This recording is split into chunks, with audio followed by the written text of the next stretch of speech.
teman-teman, kembali lagi di program kita yaitu What's Your Opinion? Apa pendapatmu? Oke nih, lagi santer banget nih berita soal Presiden. Bapak Presiden mengucapkan bahwa keluarga koruptor itu tidak layak dimiskinkan, mungkin seperti itu. Nah mungkin pernyataan itu menuai banyak sekali pro dan kontra loh. Nah, aku pengen tanya nih dari Mas Irfan dulu. Apa pendapat Mas Irfan soal ini?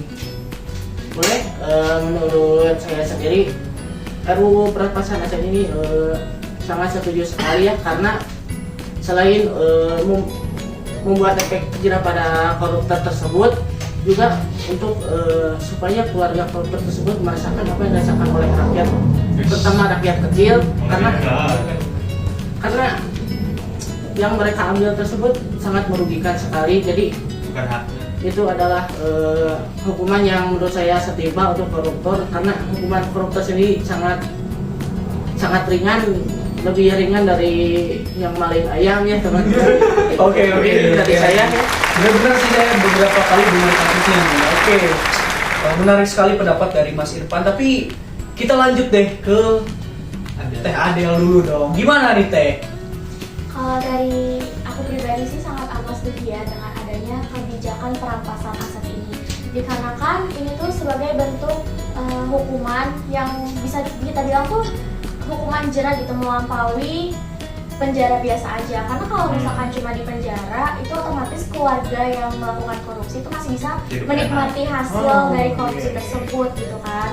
Nah, di sisi lain selain kita bisa memberikan hukuman yang lebih jerah, tentunya dengan merampas aset tersebut kita bisa mengembalikan, memulihkan kerugian yang telah dilakukan oleh para koruptor, dimana memulihkan kerugian dari yang menderita seperti negara bahkan hingga masyarakatnya. Oke, menarik banget ya. Aduh, malah jadi bingung aku ini sebetulnya. Menurut kamu gimana nih?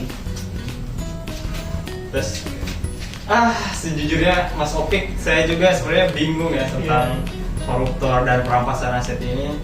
Di satu sisi saya mendukung undang-undang perampasan aset jika yang dikenai adalah orang-orang seperti mafia pajak, pemberantasan pajak, bea cukai, terus juga koruptor lainnya yang banyak sekali di Indonesia ini sih. Tapi di satu sisi lain saya juga takut gitu jika undang-undang koruptor ini bisa digunakan untuk menyerang masyarakat sipil demi kepentingan orang-orang tertentu aja.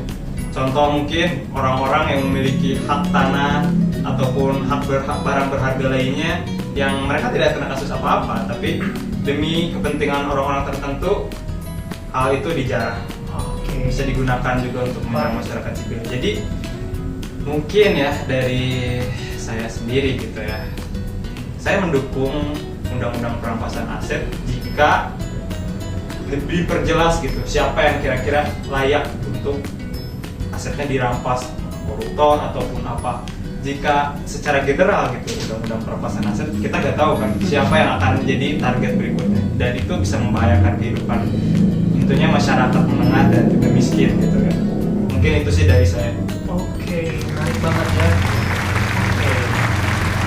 Mungkin Opik nih, Kang Opik sendiri punya opini apa nih tentang perampasan aset ini? Aku mungkin gak punya opini ya, tapi menanggapi banyak sebetulnya dari teman-teman yang bilang bahwa aset koruptor harus dirampas, lancarkan RUU perampasan aset. Mungkin betul juga apa yang dibilang oleh teman-teman, tapi yang aku bingung, aku juga baca dari beberapa penilaian dari media luar, katanya RUU perampasan aset itu sebaiknya itu tidak dilaksanakan. Kenapa? Karena tentu berpotensi untuk ya itu bisa menjadi salah satu potensi pelanggaran HAM yang paling besar.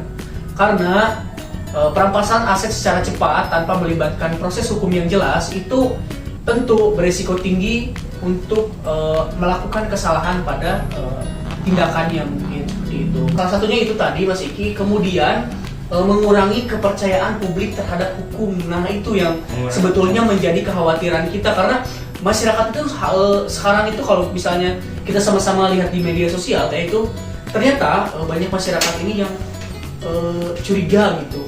Ini RUU perampasan aset ini akan seperti apa atau akan bagaimana. Nah itu mungkin kalau dari aku sih sedikit pesannya bahwa sebetulnya tadi sama seperti yang kamu, semuanya harus diperjelas siapa yang harus benar-benar dirampas asetnya. Mungkin seperti itu sih. Cukup segitu ya mungkin teman-teman. Oke. Tulis pendapatmu di kolom komentar. Dadah teman-teman.